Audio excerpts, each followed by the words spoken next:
We're trying to send someone there for the first time. Dan Kessler is kind enough to join us. He is running to join the Minnesota House of Representatives. He's kind enough to talk to us today about his campaign and as well also why he's running. Hi, Dan. How are you today? I'm good, Matt. Thanks so much for having me on this afternoon. My absolute pleasure. You're running for 47B, which is out in the West Metro, Chaska, Chanhassen, Victoria. But you're also you're a doctor. You're a licensed psychologist, correct? Yes, sir. Yeah. I've been practicing psychology for about 30 years now, most recently in a primary care clinic. Mm-hmm. I would be remiss if I didn't have someone of your expertise and I didn't ask, if you don't mind sharing, and obviously without any specifics, but what has been your experience as we've gone through coronavirus here? Because obviously this is one of the things I am very concerned about is mental health as we go through a fairly stressful crisis here in the United States and in Minnesota. I mean, these are really challenging times for a lot of people. If you're working, you're stressed and anxious about work. If you're not working, you're maybe stressed and anxious about finances, or just trapped at home with the people you love who it's terrific to be around them a lot of times, but it's also you're around them a lot of times. And those can be challenging. It can be challenging to be around people as much as we need to, or just to be trapped at home. Do you feel that the long-term effects, and obviously, once again, we're not talking about anyone specifically, just but overall a general feeling with your expertise, do you feel as if the long-term effects of this crisis will be with the United States and Minnesota and many people in the state for years to come? From a mental health standpoint, no. I think once this is over, we're going to return to our normal lives, whatever those look like. And I think that, people are resilient. And after this is over, we will look back on these events and we'll see the things that we gained from them. A lot of people have gained some connection to family that's been positive, or learned how to deal with things in a different way.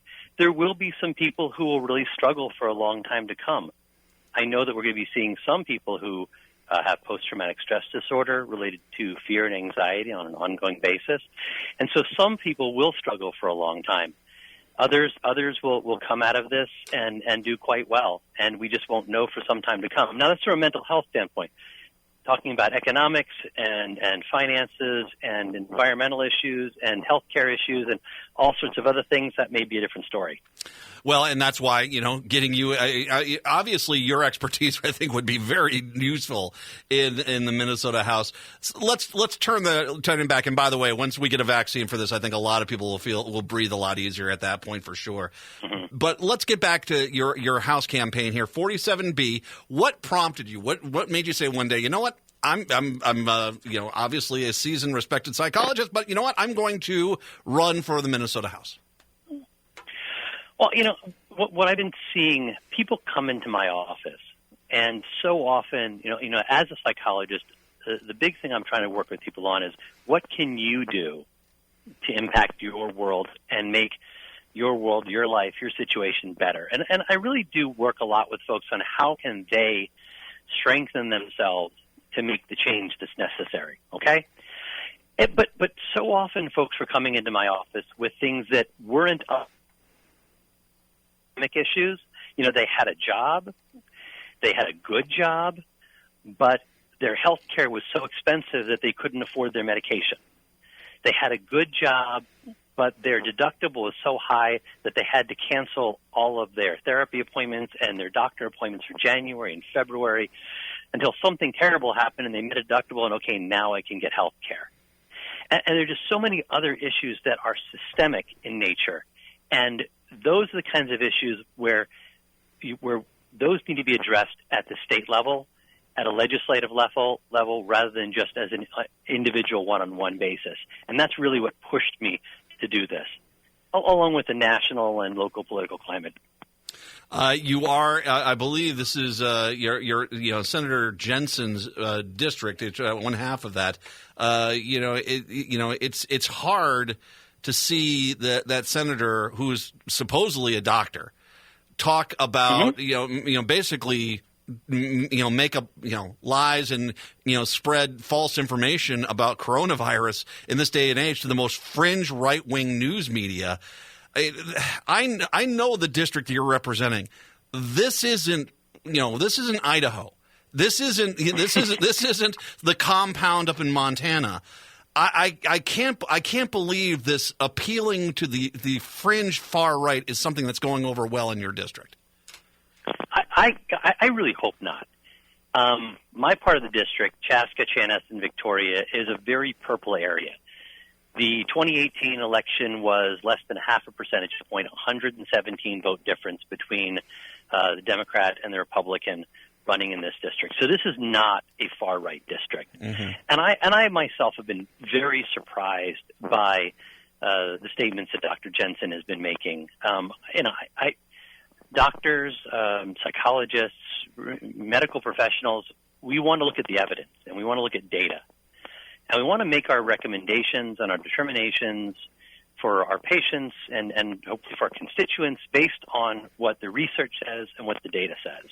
So I've been really quite surprised at the direction that's been going, both by the Republican Party and by Dr. Jensen as well.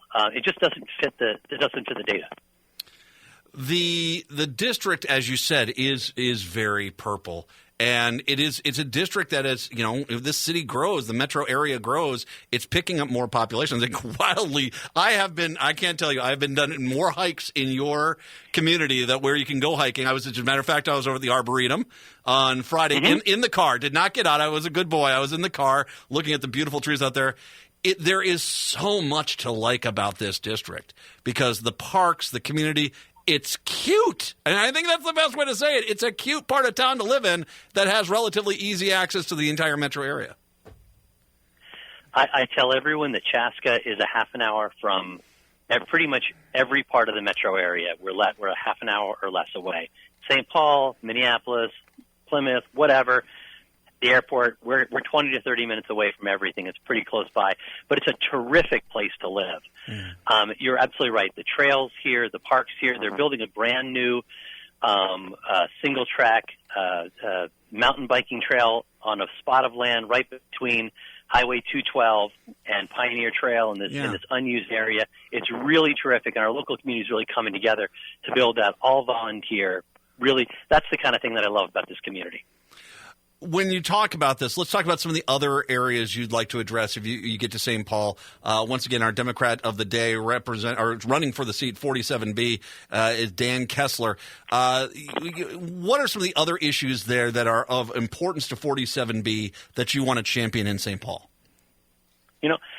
I think that when I look at my district, we had a referendum that failed where we were asking the local taxpayers to help fund our schools better. And that referendum failed largely because of misinformation campaigns about an equity program in our school systems, as well as some misinformation about what was being spent out here. And we need to work on getting that passed. So we also need more funding for our schools from the state. The state is not fully funding the school districts and school programs, and we're having to pull too much money out of our local area in order to fund the schools. That's really important to me.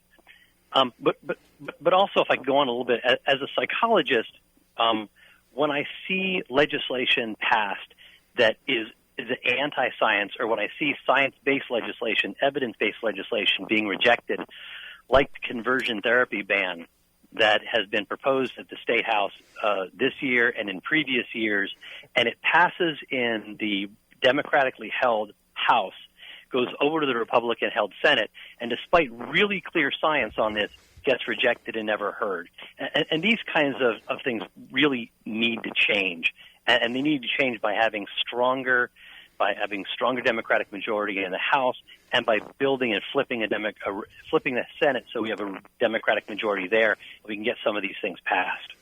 And you just said it there. It's the one side seems desperate to base their campaign on fear-mongering, misinformation, outright lies, and distrust of science.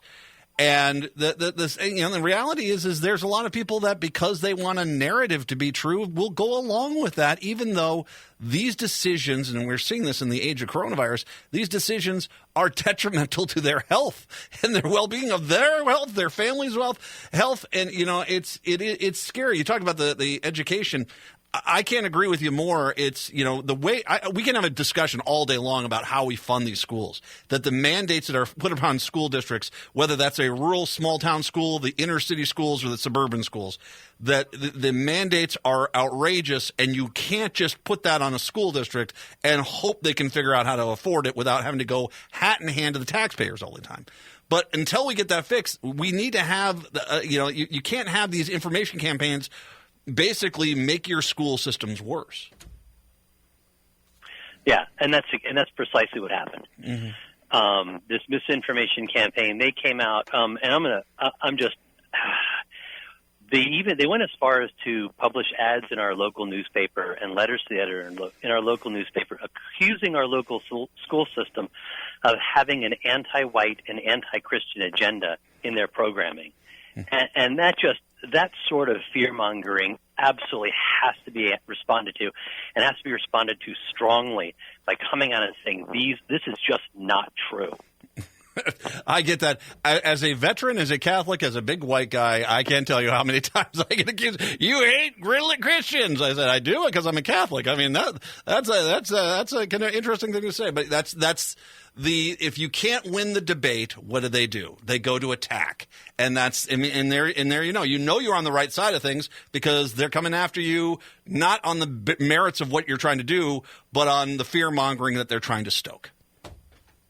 Yeah, and we're the fastest growing school district in the state right now.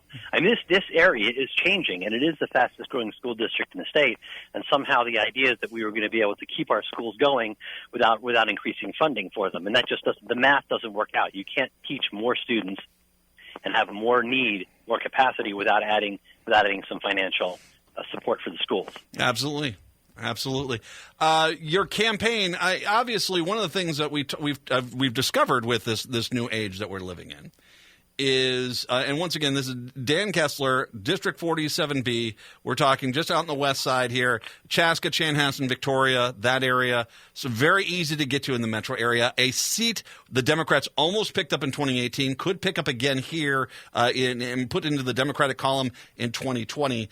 Volunteering, I imagine your campaign is like a lot of the campaigns. You're figuring this out as you go. What is going to be allowable, correct? Yeah. I mean, it's been a big challenge. I've been telling people I'm learning how to be a psychologist by remote access. I've never done that before, and I'm learning how to be a candidate from a bedroom in my house rather than going out and meeting people door to door. It's certainly been a challenge figuring this all out. Both aspects of my world right now, and in between there, trying to touch base with my kids who are being schooled by distance learning, primarily by this school and my wife, some by me when I can get out of my space here and get down and help out. But it's certainly been a challenge to juggle all these things. But it's been a really interesting and exciting time of year and time of life for me. So there will be volunteer opportunities. What those will be will surprise you. Also, yep. And if I can say this to any candidate, donations are always welcome. If you want to help out, help the DFL take back 47B. Dan Kessler is the man in that district. Let's save that district from the insanity that's going on there right now with its current representation. Get some sanity back into 47 and 47B in particular. What's the website if people want to get in touch with you, Dan? Website is Kessler for House. It's KESSLER FOR house.com. So KesslerForHouse.com. And yes, as you mentioned, donations are incredibly helpful as we pivot to a primarily digital campaign. So once again, it's KesslerForHouse.com. KesslerForHouse.com will spotlight this interview as well as we'll also make sure I put up all the social media pages, the links to the webpage. Help out Dan. Help your local district, but help out Dan as well, as we need to help get that a wider majority here in the Minnesota House. Dan, thank you very much. I appreciate you being Democrat of the Day. Thank you very much for having me on, Matt. I really appreciate it. I do too. Thank you. All my best in your campaign.